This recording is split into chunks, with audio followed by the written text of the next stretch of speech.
অনিশ্চিত গন্তব্যের দিকে এগিয়ে যাচ্ছে দেশ। সেই অনিশ্চয়তা কাটিয়ে মানুষের মাঝে স্বস্তি ফেরাতে এখন জরুরি নির্বাচন পদ্ধতির টেকসই সংস্কার এবং সবার অংশগ্রহণে একটি গ্রহণযোগ্য নির্বাচন। সংস্কার প্রয়োজন রাজনৈতিক এবং সাংবিধানিক ক্ষমতার কাঠামোতেও।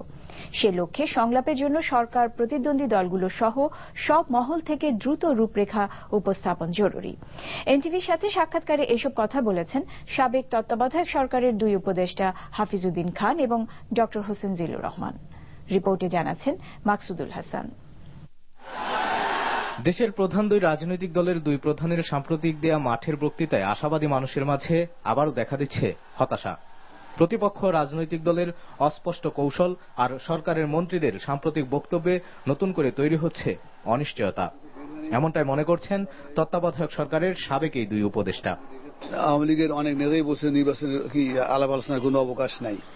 তোফাল সাহেব বলেছেন, নাসিম সাহেব বলেছেন যে আমরা তো 5 বছর নির্বাচিত হয়ে গেছি, কিন্তু প্রাথমিকভাবে কিন্তু এ ধরনের কথা বলা হয় নাই। যে ধরনের ব্লেম গেম শুরু হয়েছে, যেভাবে একটু আক্রমণাত্মক ভাষায় কথাবার্তা বলা হচ্ছে, তাতে এটা সমঝোতার আশাটা আমি খুবই ক্ষীণ দেখছি। এই মুহূর্তে রাস্তাঘাট শান্ত, কিন্তু গন্তব্যটা অনিশ্চিত। এটা একটা বড় ধরনের সংকট। যেমন আমাদের এই মুহূর্তে একটা বাস্তবতা হচ্ছে সরকার আছে, কিন্তু প্রশ্নবোধক নির্বাচনের কারণে জনপ্রতিনিধিত্ব নেই। এটাও এক ধরনের বড় ধরনের সংকট। প্রধানমন্ত্রী হোক বা বেগম খালেদা জিয়া বিএনপির নেত্রী হোক, তাদের অডিয়েন্স শুধু একে অপর অডিয়েন্স হওয়াটা উচিত নয়।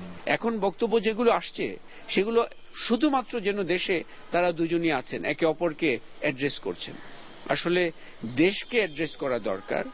তাদের মতে বাংলাদেশকে এগিয়ে নিতে আপাতত গ্রহণযোগ্য একটি নির্বাচনই একমাত্র সমাধান নয়, আর সমাধানে বিদেশি বন্ধুদের সহায়তা প্রত্যাশা না করে প্রয়োজন দেশের ভেতরের সব মহলকে এগিয়ে আসা। দুটা দিক, একটি হচ্ছে ক্ষমতা হস্তান্তরের প্রক্রিয়াটা নির্বাচনের মাধ্যমে, আর একটু হচ্ছে ক্ষমতা কাঠামোর বিন্যাসের মধ্যে যে একনায়কতান্ত্রিক একটা কেন্দ্রিকতা এসছে, সেটারও একটা এই চেকস এন্ড ব্যালেন্স বলে যে শব্দটা আমরা জানি, সেটাও নিয়ে আসা। তোমাদের মধ্যে সবচেয়ে ইম্পর্টেন্ট ফ্যাক্টর হলো সমাধান সমাধান যেন এরা করতে পারে। বিএনপির প্রায়োরিটি হওয়া উচিত যে নতুন একটা ফর্মুলা দিয়ে আলাপ আলোচনা সমঝোতার পথে চেষ্টা করা। সমঝোতা এটাই ভালো, দেশের জন্য ভালো হবে, পার্টির জন্য ভালো হবে। অর্থাৎ লোকের বলবে না যে বিএনপি শুধু বিরোধিতা করে, তা নয়। প্রস্তাব আমি মনে করি শুধু বিরোধী দলের তরফ থেকে নয়, সরকারও দেওয়া উচিত, এবং নাগরিক সমাজ থেকেও এইসব বিষয়ে প্রস্তাবগুলো কি হতে পারে এগুলো আসা উচিত। আসলে এটাও একটা রাজনৈতিক কৌশল এবং রাজনৈতিক খেলার যেন অংশ না হয়। মে জুনের মধ্যে অথবা ডিসেম্বরের মধ্যে নির্বাচন হওয়াটাই আমরা মনে করি কাম্য।